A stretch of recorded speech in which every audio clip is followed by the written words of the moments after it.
Good afternoon, everyone, and thank you for joining us on our final session of the year. We are back with the I Inspire series, straight here from Parsons Community After School.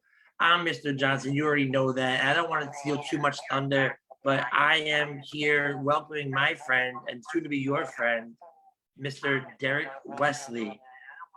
Thank you. Thank you for having me, Mr. Johnson. So, Derrick, without further ado, I don't want to steal much of your message, but Derrick is here to honestly to enlighten us about who he is, where he came from, similar to where you come from in a kind of a way. And he's gonna tell us all about what he's doing to make this world a better place, just like I always tell you that you can too. So without further ado, Derrick, please take it away. All right. Well, Mr. Johnson, thank you for having me. It's a pleasure to be here with you guys. I'm super excited to kind of share my journey and, like you said, hopefully enlighten you and inspire you to do some great things in your own personal life. So a little bit about me. I'm originally from Louisiana. I grew up in a small town called New Iberia. Not very many people know about it or have even heard of it. I graduated from the University of New Orleans in 2005. And so just growing up in a small town and then leaving from that small town and going to New Orleans, which is a major city in Louisiana, it was a little bit of a culture shock there and trying to figure out and navigate, a different space in my life. I learned a lot through my experience going to college in New Orleans, a lot of things that have really carried over into adulthood as far as helping me grow up real fast to learn how to do things on my own. And I live in Texas now, but I ended up in Texas because of Hurricane Katrina back in 2005. And I graduated from college in May of 2005. And I was out of college for a few months. Didn't really know what I was going to do next after I graduated. And then lo and behold, here comes the hurricane. And if anyone knows anything about Louisiana, we deal with hurricanes often. And so that was probably my third or fourth hurricane that I've been through. And we normally just evacuate and then we come back and it's normal. We might evacuate for maybe 2 or 3 days. And so that's all I packed for, to be honest, was enough clothes for 2 or 3 days. And I was a big fan of Air Jordans. That was my thing. I collected them. I loved them. I had to have all of the brand new pairs that came out. But I only took maybe two of my Air Jordans with me because, like I said, I thought we were going to be going right back. And then everything happened with Katrina. And I was staying in a studio apartment, a one-bedroom apartment at the time on the first floor. And when I went back, the only thing that was left in my apartment that I was able to salvage was my belt and my DVD player at the time. And I actually had my rent money. It was cash at the top of my closet because that's where I was hiding it at. And luckily no one went in and took that. And so, yeah, that was a major experience in my life. And the funny thing about that though, is that a couple weeks before the hurricane hit, I have a cousin that lives in Texas. And he was like, man, you should come to Texas. You should come check it out. Should come see what opportunities are available here. And I was like, I don't know. And then lo and behold, the hurricane hits, and then we evacuated to Texas. Me and my girlfriend at the time, my current wife, and we ended up staying here. And so at first it was a struggle, of course, trying to learn how things work in a new state coming from little Louisiana. And the opportunities here were a lot more. And I actually ended up becoming a teacher. And I've been teaching for 10 years now. So this is year 10. And then throughout that whole process, I actually got interested in financial education. And this was back in, I would say about 3 or 4 years ago that I don't know if any of you guys have ever heard of Junior Achievement, but they provide a lot of financial literacy resources to teachers and students in the classroom. And I'm a reading teacher by trade. That's what I love. I love teaching kids how to read better and comprehend better. But this financial literacy thing, we got 2 weeks to kind of focus on that. And this was the most engaged I'd seen my students the entire school year. And a light bulb went off for me. I was like, hold up. My kids are excited about learning and they're learning about money, which is something that they all need, no matter if they're rich, poor, whatever they have going on in their life. Everyone needs to know about money. And so I was like, I have to do something with financial literacy and making sure that my kids have the tools that they need to be successful. Because some of my students in the school that I was teaching at, some of them were homeless, living in a car.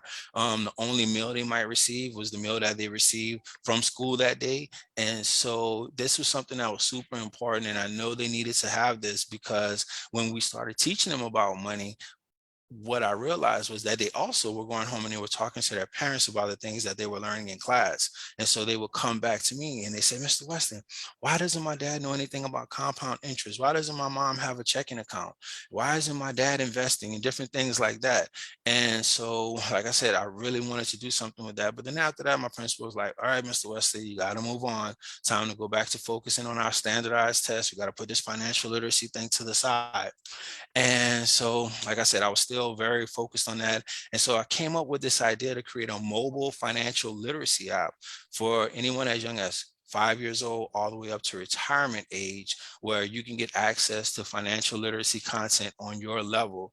Because just like my reading students, everyone learns at a different level. Not everyone's the same. And so education can't be a cookie cutter process. And so my idea for my app was, okay, you take a diagnostic assessment and then the app will build out a curriculum based on your age and also content that's engaging and fun for you. And so I pitched this idea to TD Ameritrade. They had an innovation contest in San Diego, California. So back in 2019, they flew me from Dallas, Texas to San Diego, and I got to pitch my idea to over 2,000 financial advisors. And I'm sure some of you are familiar with Shark Tank. And with Shark Tank, Robert Hershevek, one of the hosts, he was actually one of the hosts for the TD Ameritrade event. So keep in mind, like I said, I'm a teacher. That's what I do. I go to school and I teach my students in my classroom. But here I am presenting this idea to financial advisors, people that deal with money every single day, and trying to explain to them why we should have more financial literacy in schools. And lo and behold, I actually won the whole entire contest, and I walked away with the grand prize, which was $50,000. And so I used that money to actually develop my mobile app. And so right now, we work with schools, banks, and nonprofits. We work with schools in Texas, Chicago, Idaho, even Lebanon in the Middle East via a U.S. Embassy grant we won a couple years ago. And so we're just growing our brand. You guys are familiar. You met Richard Charletta, my partner and friend. And so we actually taught together in Garland. And so he and I had a bunch of conversations before I even came up with the idea for the mobile app, because we saw how much our students and their families were in need. And so we were trying to figure things out then and how to do something about this. And so now we're really, really working on this idea. And so it's fun. We enjoy helping people learn about money, and that's what we do. Well, amazing. So I'm gonna make Derrick and I feel a little old here. So for those of you who don't know much about Hurricane Katrina, because most of our audience, Derrick, is 10 to like 17. Mm-hmm. So Hurricane Katrina, you may have seen it. It's been in some movies and stuff. Hurricane Katrina was a devastating hurricane that hit New Orleans in August of 2005. I've never been, but I do know enough about New Orleans. New Orleans is like a big bowl, and you fill a bowl with water. There's just nowhere else to go. So Derrick lived it. I don't want to rehash it like I'm an expert or something, but for those who don't know, it was like a couple of day long storm, and it absolutely devastated New Orleans and caused people like Derrick to have to leave, and numerous people left, and they are or have been transplanted mostly to Texas and other bordering states of Louisiana. But when Derrick mentioned that, I could just feel like I knew there was a disconnect of some sort. I wanted to touch base on that just to fill in the blanks. Anybody who has any questions tomorrow, we can sit and talk about it further. But I want to, excuse me, really get into some of the stuff that Derrick talked about and really focus in on why he's here. And that's to always show you that there's not one path to success, and success looks different. So the first question I want to ask you, Derrick, is we know where you are now, and we know a little bit about your journey. So like when you were in college, what was like your dream? Like, did you want to be a literacy teacher? Because, now you're teaching 10 years, there was a gap between when you started teaching, when you graduated. We're just trying to, what was your dream? What was like Derrick gonna be when he hit the real world? That's a great question. When I first went to college, I was interested in actually becoming a physical therapist. And the reason why was because my dad, he suffered from two strokes when I was growing up. And I saw the impact that that had on his life. It really changed the dynamic at our home.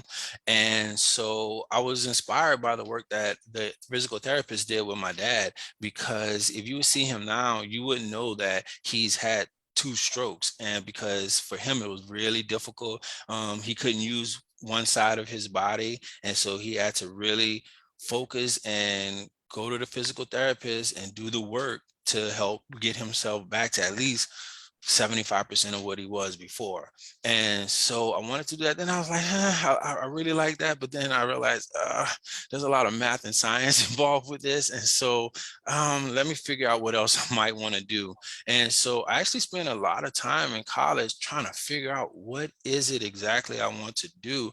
And even after I graduated, I still didn't know.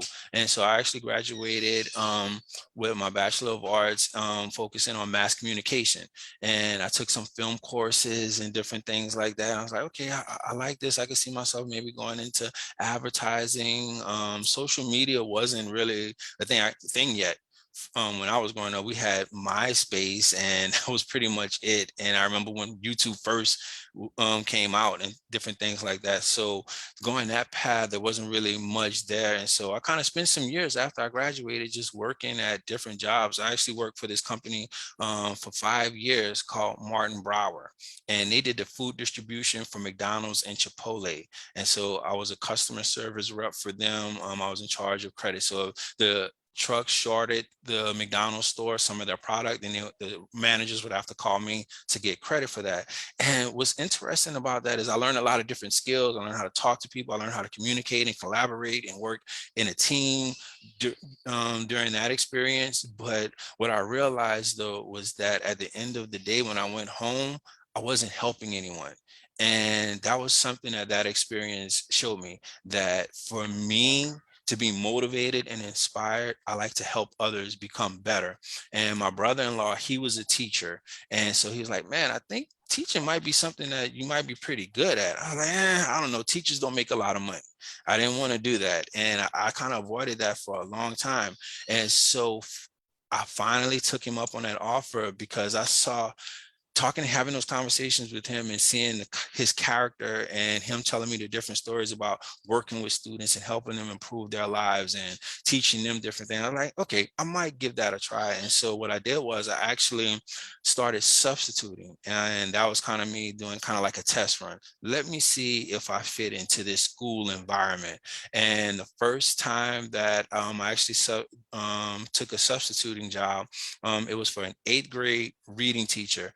And this teacher, I know a lot of teachers sometimes whenever they leave subs lessons, it's just worksheets, and they kind of just want you to monitor the class while they're doing things. But this teacher had a full lesson plan for me and for the whole day. And so I went through that lesson plan, and I felt myself really excited and inspired. And I love working with those kids. I like, after that first day, in my first class subbing, I was like, this is it. I definitely want to do this. And so I went through the teacher certification program, and I was short one class to be able to get accepted into the program. And so I had to go back to college to take one class just so I could be accepted in this program. And to be honest, I started to doubt myself along the way. Then I was like, do I really want to spend the time doing this? And so I actually passed the class with an A. I was very proud of myself. And so I was able to go through the certification program. And then after that, I'm fully certified. I can teach anywhere. And it was about a year and a half before I found my first teaching job. And I was ready to give up again, because I'm like, I put in all of this work and this time and this effort to do this, and now no one wants to hire me. And finally, I was kind of at the end. I was like, I'm going to this last job interview, and if I don't get this, then I'm gonna figure something else out, because this isn't it, obviously. And on that last job interview, I got my first teaching assignment, and it was actually in Garland ISD, and that's where I met Mr. Charletta, and the rest is kind of history from there. And one of the amazing things is in August, Richard and I, we're actually going back to Garland ISD, and we're going to be delivering our financial literacy content to the district that actually kind of helped start all of this. That's absolutely incredible. So we're welcoming some more students, and again, we thank everybody who's here in the Zoom, as well as everybody who's following us online. That we're again thankful for all the time that you give us to be here with us. I don't know about down by you right now, Derek, but it's a beautiful afternoon here in New York. So we know that there's other things to do, but we're glad that you're here to share this with us. Yes, sir. So, Happy to be here. So a couple other things I want to touch on in regards to getting the message out that being friends with Rich and now being friends with you. I know, what are some of the challenges that you had growing up that pushed you to be better, as well as to help others do better? Because working in the financial literacy competencies and in the education field, as giving and giving and giving, where did that come from for you? For me, I would say I was first inspired by going to church. And one of the major things growing up in the church is that it's better to give than to receive. And so that's kind of been instilled in me to, always want to give back to others. And I think that's played a huge factor in my character and what motivates me and what inspires me. But then also on the flip side, is that I grew up in a very low income household. And like I said, my dad, he ended up having those two strokes, so he wasn't able to go to work anymore. The amazing, wonderful blessing that we got was that he actually was in the Navy, and so the VA actually helped pay. He got a check every month from them, and so now we got a set amount of money that has to take care of me, my brother, my sister, my mom, and my dad. And for example, my mom couldn't work, and so we could only depend on that check, because if my mom would have went to work, then the check would have been no more from them. And so we had to figure out how to budget those finances and make sure that everything was taken care of, so that my dad could get the help and support that he needed also. And so that was definitely a struggle. And so my mom and dad, neither one of them went to college. And so I remember trying to navigate the college space and trying to figure out, well, where do I go to college? What do I major in? And not having someone that I can kind of turn and talk to for advice to kind of help me figure out some of these situations was something that was super important to me. And I tried really hard in high school to do well academically, but I didn't always do that great. For me, I played basketball also. So I was trying to balance playing sports, academics, which one do I focus on? And so what I realized actually my senior year, I didn't play. I quit playing basketball my senior year. I played every year up until then. And I realized, like, okay, well, I'm not going to get a basketball scholarship to go to college. So I have to make sure at least my grades are okay so that I can get in. And so I made that sacrifice of not being able to play my senior year so that I could focus on my grades to ensure that I can get into a college. And so that was very important and helped me to kind of figure out who I am as a person. And going back to your question, as far as helping others, as a teacher, there weren't a lot of teachers that I felt comfortable going to talk to and kind of sharing some of the things that I was trying to figure out as far as the next steps in life. And so for my students, I always want to make sure that I'm that ear that they don't mind going to kind of help them figure out things, because I know some folk, not everyone has a mom or a dad there that can kind of help lead and guide them. And so I always want to be that person that they feel comfortable coming to make sure that they're okay, that they're able to make it to the next day. Amazing. I definitely share that sentiment as a teacher myself. So uh, enough of me and my questions. Let's get some of the questions of the people here in the chat. One of the questions that came is, oh, Talik, go ahead, Talik. What's up, Talik? Talik's one of my favorite students ever. Talik graduated, but I'm unabashedly saying he's one of my favorite students ever. Yeah, Ms. Johnson's the best teacher ever, honestly. Pleasure to meet you. Good to meet you too, Derrick. What's your favorite food? He wants to know, what's your favorite food, Derrick? My favorite food, that's a great question. My son asked me that earlier. I would have to say my favorite food coming from Louisiana, I love crawfish etouffee and some fried catfish. Have you ever had that, Talik? Have you ever had that? I don't think so. Oh yeah, you definitely got to try that. When I was in college, whenever I would go home, that would be my mom's favorite dish to cook for me. And so just having that memory, I love that you asked that, because if you ever, have you been to Louisiana? Mm-mm. You need to go just for the food, man. Cajun food is the best. I love me some Cajun food. Gumbo, some gumbo, crawfish gumbo etouffee, some boiled crawfish. Now, what is a etouffee? So when my brother went to New Orleans a couple of years ago, he sent my kids a case of the beignet mix. So we've had that a bunch of times. Yeah, beignets are amazing. Etouffee, because that sounds fancy and delicious. So it's just rice and crawfish and kind of like a creamy sauce that goes along with it. I can't make it. My mom knows how to do it, and so it's really, really good. That's right up my alley. Honestly, most things that I'm not a big dessert guy, so like the beignets weren't really for me; they were for my wife and kids. But rice and crawfish and deliciousness sounds right up my alley. Hold on now, Talik, what's your favorite food? Dang, I don't know. I have a lot of favorite food. I would say mostly chicken. Chicken. All right, chicken. That's kind of, how you like it, fried, grilled, barbecue, like Mostly fried or buffalo. ooh, okay. I can dig with it. So Yes. I have to ask you a question, Derrick. So have you ever been to New York? Never been to New York. So this is a hard question because you've never had true New York pizza. But when you get a slice of pizza, do you fold it or do you eat it flat? Like, how is it done down south? I think everyone there probably eats it flat. Personally, I fold it. Interesting. So we've had speakers from all around the world, and it's always interesting. That question, as you see, these hard-hitting questions.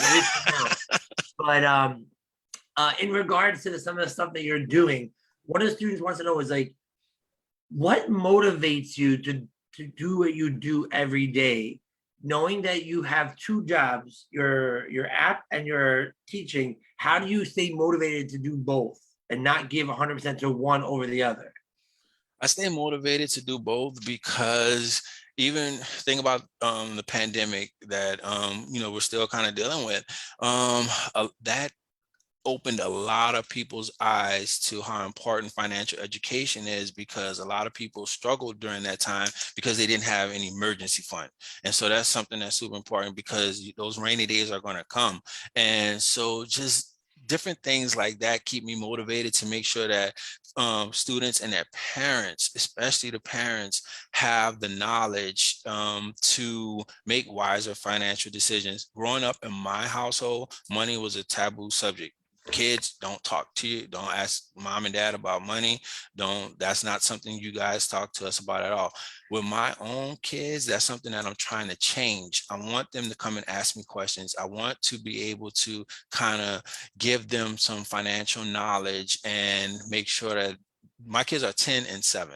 And so I'm already talking to them about investing and saving and budgeting and different things like that. So even the little bit of money that they do get, I want them to make wise decisions with that money. So for example, they'll save up their money for something that they might want. And it's always hilarious to me, because we'll go to the store once they've saved up enough. And after that time, that toy or game or whatever it was, once we get to the store, they're like, Dad, I don't know if I really want this anymore. It costs $50. Can I just put 20 in and you put in 30? I'm like, no, you saved up this money for this and this is what you wanted and you need to go ahead and get it. And I've noticed probably 8 times out of 10, they say, you know what, I'm gonna just get this $10 toy here and I'm gonna save the other $40 because after they work for it and earned it themselves, they realize the value of it. And I think just that little lesson like that, that's something that also needs to be taught to parents. And we need to take the fear out of finance in the home. And so that's why the app is so important to me, because the kids can learn on it and the parents can learn using the app together and start to have those conversations about money. And even if you don't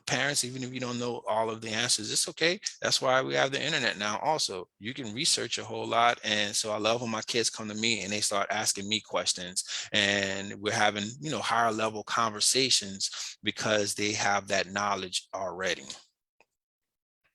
So where did the financial expertise for the app come from? So you studied originally some physical therapy, then you did some communications, and you're a teacher. Where did you get the business and financial savvy? Is that something you have that you like self-taught, or is it like a conglomeration of other things that you are utilizing for the content? That's a great question. I'll be the first one to tell you, when it comes to actually like being a financial advisor, I'm not the expert. That's not my area of expertise, but I have recognized how important that knowledge is for others. And so I actually have partners that I work with. So for example, Sensei Education is one of our content providers for the app. We work with Amobi Akugo, professional soccer player. He is the founder of A Frugal Athlete also. Sammy Rabbit, Financial Education. He helps with the younger kids and their content. Tony Stewart, Hassan Thomas, the Literacy Kings. We have a lot of engaging content partners that share their content with me. And so I have to put on my teacher hat though with all of the content that they provide, because I can't just put it out to our students, because if I did that, they would be lost and confused. So, because it's so much. And so what I do is I take the content and then I break it down into smaller chunks so that it's easier to digest for everyone. And so I know, like with my students in the classroom, students don't want to listen to me teach for 45 minutes straight. They don't want to watch a video for 45 minutes straight. No, they want to interact. They do better when I give them smaller pieces of information and then we talk about it and different things like that. So that's also what you'll find inside of the app, that the videos aren't too long. There's questions at the end that you can fill out a Google Doc inside of the app to kind of share what you learned throughout the process. We have quizzes, we have games, all inside of the app, because it has to be fun, it has to be engaging. And so no, it's not just me making the content. Now I'll be honest, as I've been learning more and more about the financial literacy space, I've been doing more and more homework and growing my own knowledge. And so you'll start to see more and more of my videos also inside of the app also, as I'm learning and growing throughout this whole process. Awesome. Well, so first off, we actually were lucky enough to welcome Amobi Akugo on Awesome. a previous session of I Inspire. Any of those people or anybody out there listening, friends of Derrick, if you would love to be on this I Inspire, or if you happen to be from Queens, just a kid from Queens, speakers, please reach out to me or through Derrick. One of your other content providers, Charlie Villanueva, we actually had his brother here on the Just a Kid from Queens. I actually used to hang out with him and work with him. So was that was Charlie, right? Charlie Charlie. So I Villanueva used to work with his and brother Rob. Rob. So he was on one of our Just a Kid from Queens sessions. But it's a shameless plug. I'm all about developing content for you, my students. So if you're out there and you're hearing this message, affiliated with Derrick or not, or myself or not, if you can find us, if you have content for us to teach, please let us know. We would love to have you on one of our sessions. It doesn't have to be financial literacy. It does not have to be, something traditional, if you think you have a story that needs to be told and needs to be heard, we will and want to share it. Yep. 2 years almost over here in New York City, so we're looking into like September, October, and so on. But we will make it happen. So that's just a shameless plug because I love this. I love what Derek's talking about in his regards financial literacy. This is how my love for sharing this message with the people out there listening. I don't care if you're 9 years old or you're 89 years old, whatever in between. I'm hoping that every session you take something from it, and that's my 2 cents there. Some Love other that. questions that are coming in is if you can give one piece of financial advice, what would it be? Well, one piece of financial advice I would say is something that I wish I would have started doing earlier was investing. And I remember growing up, it seemed like investing was impossible for regular folks, but because of technology, there's Stash, there's Robinhood, Webull, they've taken away those fees for anyone to be able to get started, to start investing early. So let me go back a little bit also. So as part of our curriculum with the schools that we work with, so the first half of the school year, we really laid a foundation, the normal foundational stuff that you need to know about money. We make sure our students have that. The second half of the school year is spent giving students opportunities to actually take what they learn and apply it in real world situations. So we have a financial investing simulator that we provide to our students. So for example, the teacher in the classroom, your teacher will give you, I don't know, maybe $2,000. And so over 6 to 8 weeks, you'll get to invest that fake money in using the real-time stock market data to see how you would have done. And I think that's super important for you to kind of test it out first to kind of see what type of investor you are.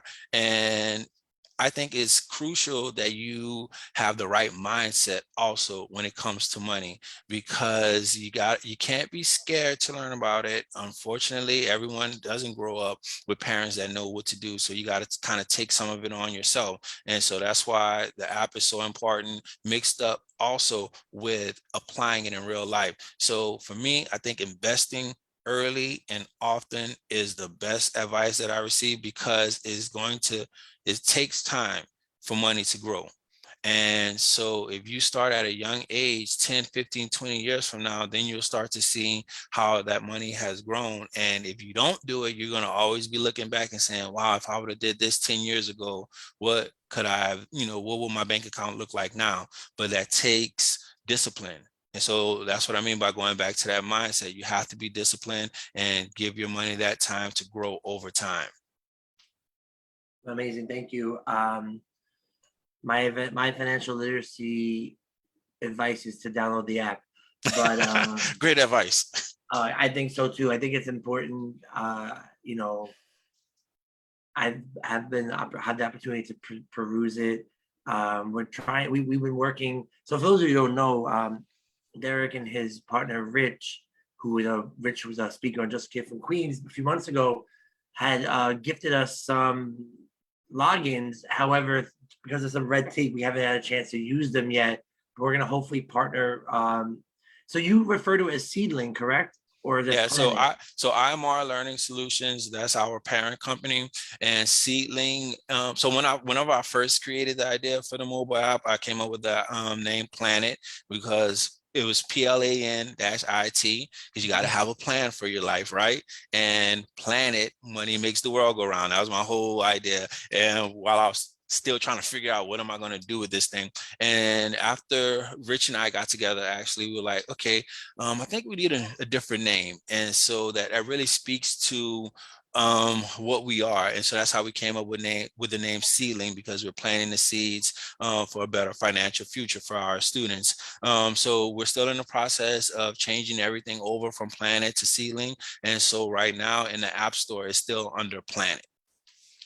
Okay, so if you're interested going forward, reach out to me and I can help you. And hopefully, when we figure out all the bureaucracy, red tape, and you can also just go to the website, seedlyng.com, seedlyng.com, and there's links that'll bring you directly to the app.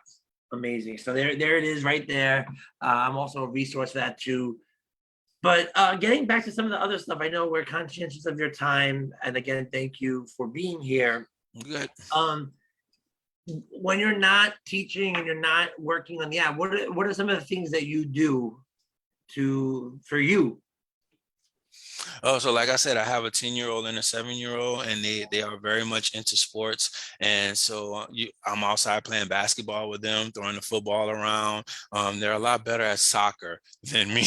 So in Louisiana, we didn't play soccer much, but here in Texas, there are a lot of kids that enjoy playing soccer. So my sons are actually into it a little bit. So we do that. And so constantly at the parks, and I'm running behind them, trying to keep up.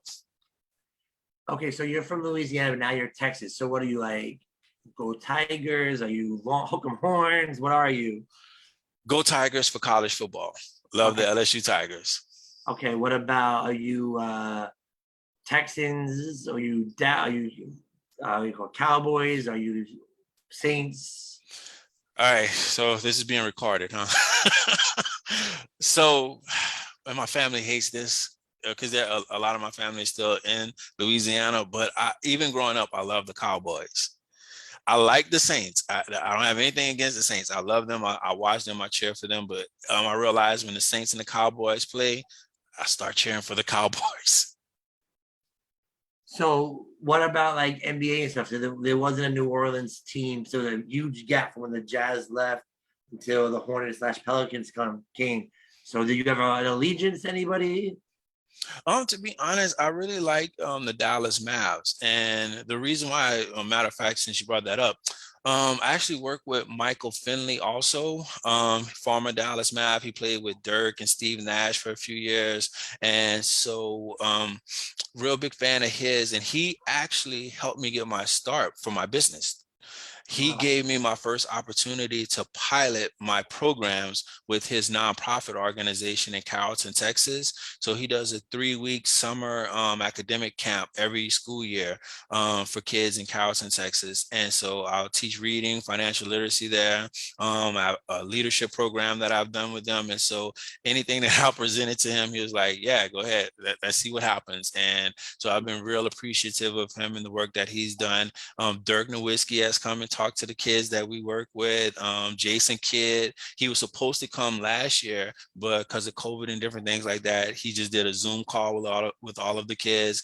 And so it's really, really cool being able to help work with them and help support the work that Mr. Finley's doing there. Yeah, I'm gonna put it out there. Jason Kidd, Dirk Nowitzki, anybody there, more than welcome. I actually have a Jason Kidd autographed finals used jersey here in my son's room. Oh, that's awesome. Yeah, long story short, even though I'm from Queens and the Nets were in Jersey, I'm a Nets fan. So I'm a big. Oh, I remember those Nets teams. Yeah, I'm a big Jason Kidd fan. Long story short, we can talk about offline. But any of those people, Dirk, we're here. Michael Finley, I remember you in Wisconsin. Jay Kidd, we're here. You can come through anytime you want. I know we're a small after school program, but I'm gonna speak it out there. If you happen to hear this, like, I got something I can talk to these kids. We'd love to hear it. I know Jason's busy out with his coaching duties in Dallas, but I'm gonna put it out there because you never know who's gonna hear it and say, you know what, I got an hour, I can do it. But let me say this too, Mr. Johnson. We mentioned Charlie V a little bit earlier, and Charlie V, once you guys download the app, make sure you check out his financial literacy videos that I put in there. He is fun and entertaining and very intelligent when it comes to money. So in one of his videos, what he did was he took all of his fancy watches with diamonds and gold and everything, and he said, okay, I purchased all of these fancy watches. How much money am I getting back from these fancy watches? And he's like, nothing. And he said, you have to know the difference between assets and liabilities. And so different things like that. You'll get those videos from him. He's very fun and entertaining. So make sure you guys check him out. Absolutely. And again, he's from Queens, which is, the most important part. No, so some of the other questions that are coming in, a lot of them are focusing on the app in regards to questions about the app. And I don't want to turn this into a financial literacy lesson, but again, this is not necessarily only a shameless plug, but do check it out. If you have questions about specific things like a question about crypto. I see what stocks to buy. How do you know if they're gonna go up or down? If everybody knew the answer to that one, everybody would be We'd rich. all be rich. Anyway, yeah, but seriously, check out the app. See the content they're offering. We have and a whole learn this stuff. crypto academy inside of the app. Yeah, Derrick can give you a quick answer to one of these questions, but that's really surface level. If you want in-depth knowledge as you're getting to the age where you're gonna get your first job and maybe start being able to buy yourself stuff, you should really get the knowledge. And I'll always say one of my biggest regrets growing up is I had every sneaker, every video game, every CD.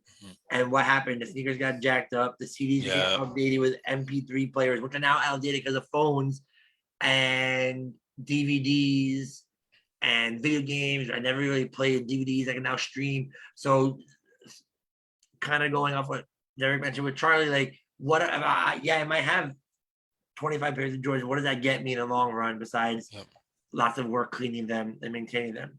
Talik, go ahead. Since you're live in the chat rather than the questions I'm reading, go ahead. What's the question, Talik?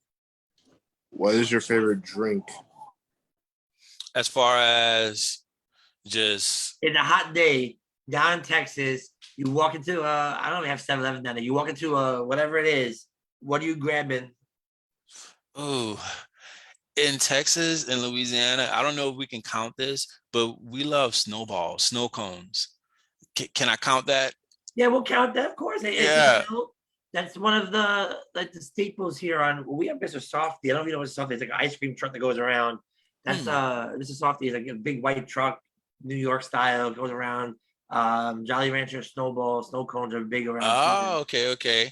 And here in Texas, Kona Ice is really big. I don't know that. I've heard of them. I don't see them around here, but I definitely heard of them. Yeah, so I love that, especially in Louisiana. There was a snowball stand on every corner. Oh, interesting. I gotta make myself make my way down there one day. It's so hot and humid. You have to have something to cool off there. Yeah, definitely. Because it's I've never been again, but I've heard I heard it's like different level hot when you get down. Yes, it is. Like as soon as you step outside, sweat. So, a couple more questions. One person is like, aside from financial literacy, what is another piece of advice you have for young people who look like you? Oh, that's a good question. I would say never give up, seriously, because like I shared earlier, I didn't really know which direction I wanted to go in. And so figuring out, just trying different things. Don't be afraid to try something new and just test it out and see if it's a good fit for you. Even with going to college, that was something, I know not college isn't for everyone.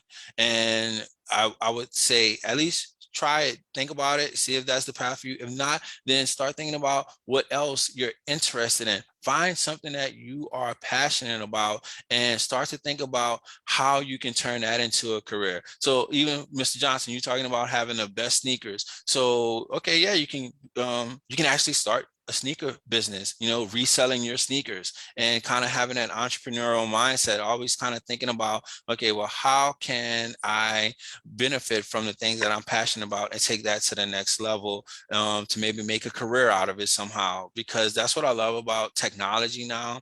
There are so many different opportunities out there, and you can read up on different things to try to figure out what is your best path. I felt like growing up, there weren't very many technological tools provided to us to kind of find that. And so now you can do like different assessments and surveys to see what might be a real good fit for you. So yeah, things are going to get challenging and tough sometimes, but keep pushing forward, because there's always that light at the end of the tunnel. And something that I realized on this entrepreneurial journey is that as I started to read and study and learn about different things that I was passionate about, different people started coming into my life as I started to go on a certain path, and started as I kind of realized, okay, well, I want to go into education. Next thing I know, I'm meeting teachers, I'm meeting principals, I'm meeting different people that are doing those things that I want to do. So always keep your eyes open, always study and learn as much as you can about whatever that thing is that you want to do. And then I promise you, you're going to start meeting people on that same path. And it's a spiritual thing. It's something, I'm still trying to figure that out. But as you can see, as you learn and grow, those people that are going to come into your life that can help you along on your journey, as long as you're doing something positive and doing it for the right reasons. That's amazing. I'm so glad that question was asked. Really good question. Another question that came up a little earlier, and we kind of touched on it when we talked about the food. So somebody wants to know, like, what is life what is life like down south? So like most of these students have never been down south. We only see the South at like TV and movies, whether like, with the NCIS, where the New Orleans version, or you see lots of movies where it's like the Southern drawl, and the guy with the overalls, and like what give us a picture. What is it like down south? I know you can't compare it to New York, but what is like, are we getting a real depiction? Like, what does down south life look like? For me, growing up, we were very much impacted by Lil Wayne and the Hot Boys and Master P and Juvenile, and that whole culture that they helped create down south that was really based off of the music. And life down there, it was very, very interesting, and I miss it sometimes, because people down south, they're very kind, and we were all about community and helping support each other. And so for me, from the neighborhoods that I grew up in, everybody knew everyone. We all got together, all the kids in the neighborhood, and played basketball or football or whatever it was. And the parents looked out for the kids in the neighborhood. And so even going to New Orleans from my small town, New Iberia, a lot of that translated even there 2 hours away. And so if you needed something, of course, there's those bad areas that you should not go into, but for the most part, people were very helpful. And if you needed something, they wouldn't mind helping you out. That Southern hospitality is real. Awesome. So unfortunately, you dated yourself again, because outside of Lil Wayne, they don't know who the Hot Boys are. That's why I started with him first. Yeah. So like in my head, first off, you said Lil Wayne, like pinky ring, where's my outfit here? And then you're like, let's be, I'm like, I got the hook up. So now all this is going through my head, and I won't quote the Juvenile song in my head right now, but I'm sure you know which one. I know which one you're talking about. But so that stuff's all popping through my head. I think it's an interesting thing to draw the correlation to music, because music is so relatable. And myself, and I'm sure Sue's out here, sometimes I find myself looking things up, because when a song or something uses a colloquial or like a slang term, like, what is that? And I think that's what helps music, or helps the world learn about different areas, because of the music. And that was I guess Outkast out of Atlanta, and then Hot Boys and stuff you just mentioned, like, really brought Southern music north and kind of normalized it and brought that culture. And I remember growing up, I was into New York music. I listened to a lot of Nas and Jay-Z when I was growing up. Nas from Queens, just to say, I keep plugging that. But so that's what's so cool, because about music, a lot of other things, but music is so cool because it transcends like areas, stuff like that, and allows for a different exploration of something. So here's something interesting too. Jay-Z, I just read an article that he's going to launch a financial literacy program in Marcy Projects, where he grew up. Oh, wow, that's awesome. And so he's putting a lot of money into that to teach the kids about, and I guess the parents also, how to manage money. And a big focus is also crypto for that project that he's working on. That's so cool. I'm gonna look at that article. That sounds awesome. I used to work right over that area, and it definitely needs this education. So again, we're so lucky to have Derrick. Any other questions, please put into the chat, whether it's on the Facebook stream or in the the chat, or like a lot of you doing direct messages to me. That's fine. As we're getting ready to wrap up here, Derrick, I kind of just want to hit a few things that I think need we kind of dance around need to be said. So let's just be honest. People who look like you and reads like you don't really work in the tech world. Yep, you're right. I told you when we were doing it the warm up, I was going to be honest because I think it's important. What about the tech world has been a challenge for you, and how could an aspiring person trying to do what you're doing get past that challenge because of what you look like and stuff like that? Because it's true, like I'm trying to like dance around a little bit, but I want to hit the part. People don't look like you, don't come from where you came from, and make their footprint in the tech world. So what could be done to avoid being shut down or avoid being shut out of the tech world? So some of that I'm still figuring it out, to be honest, because you bring up a good point. People that look like me, it is a struggle getting into this startup world. So what a lot of startups are able to do is they have the friends and family around. And so for those of you that don't know, that's where your friends and family can invest in your idea to kind of help you get your idea off the ground. My friends and family, they don't have money to invest in me and my company to help me make a mistake with their $50,000, $100,000 that they could give me if they had it. And so that's something that's definitely been a challenge, because when we go to investors, they expect us to be further along than what we are, but they don't understand where we started is we've come a long way in comparison to some of our competitors that have financial backing so that they can hire people to do different things. They have money for marketing. They have money to put into their tech. No, we have to be mindful of everything we do, where every dollar is going, to make sure that we're making the best decision so that the company can continue to move forward. I was reading an article the other day, and I believe there was like 10 billion dollars that was invested in startups. I'm just throwing it, I don't even remember the exact number, but $10 billion invested in startups in 2021.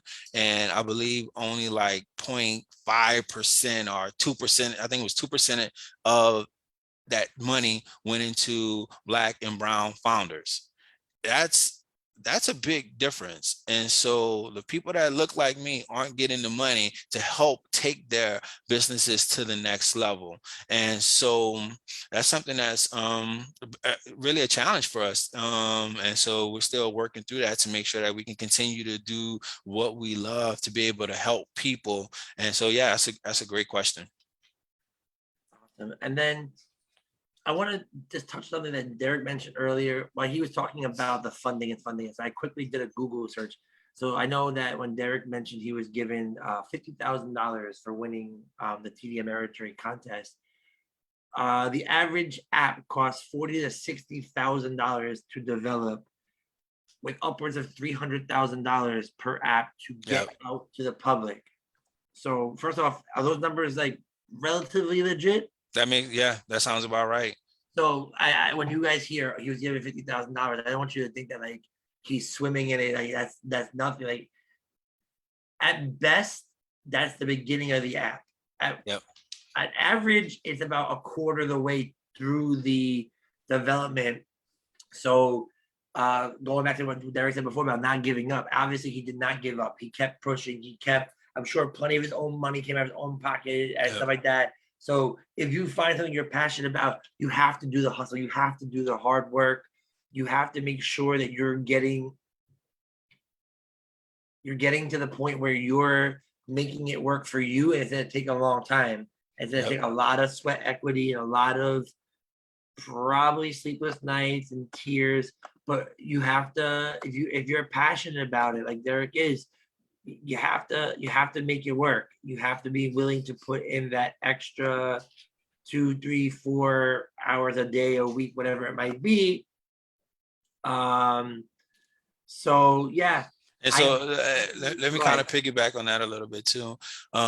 So after I won the TD Ameritrade event, I realized, okay, I'm a teacher. I don't know how to start. I don't know how to start and manage and run a business. So I actually participated in an accelerator, in an business accelerator program. And I learned so much from that program because I was able to connect with people that had been there and done that.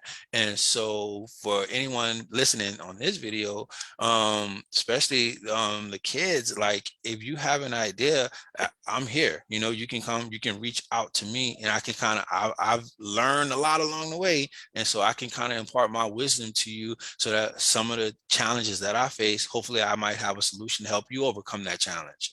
And so just like with my students in the classroom, okay, I understand how to make you a better reader. Now I can give you my tips and tools to make you a better reader. And so now I'm just taking that same mindset. And so now I can use that in business to help the next generation. So it's a little bit easier for you guys. That's amazing, and thank you. So with that said, I know our participants really are getting ready to head home for the day. So we wish you safe travels.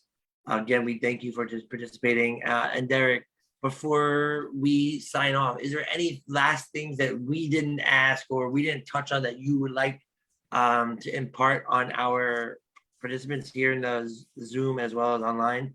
And Talik says, "It's nice meeting you." Same here, Talik. Hopefully we get to chat again.